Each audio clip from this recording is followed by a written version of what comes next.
مشاهدينا الأعزاء في كل مكان، السلام عليكم ورحمة الله وبركاته، وأهلا وسهلا بحضراتكم في حلقة جديدة من برنامج حقنة تحت الجلد.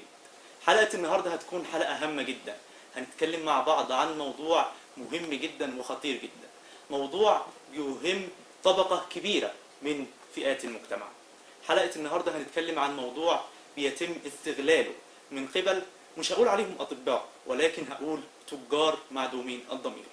حلقة النهاردة مشاهدينا الكرام هنتكلم فيها عن أطفال الأنابيب والحقن المجهري. يا ترى إيه الفرق بين أطفال الأنابيب وعملية الحقن المجهري؟ يا ترى ما هي أهم المعايير اللي احنا مطالبين بمعرفتها قبل ما نعمل عملية خطيرة زي دي؟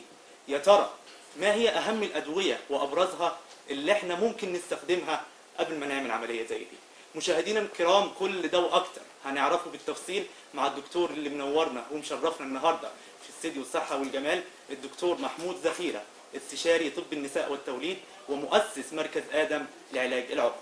منورنا يا دكتور وسعيدين بتواجدك معنا في الصحة والجمال. أهلا بحضرتك.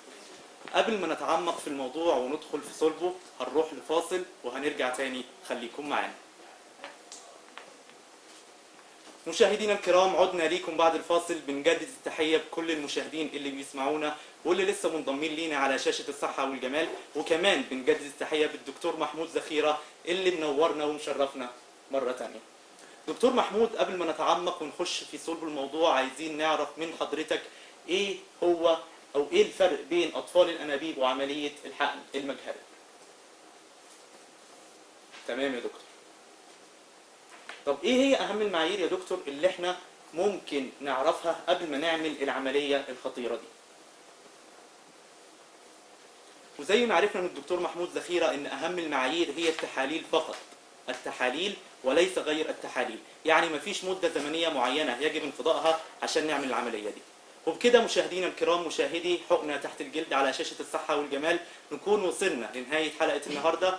نتمنى ان تكونوا استمتعتم واستفدتم معانا، وفي نهاية الحلقة بنشكر الدكتور الجميل اللي منورنا النهاردة، دكتور محمود زخيرة. منورنا يا دكتور، وان شاء الله تكون معانا دايما على الصحة والجمال.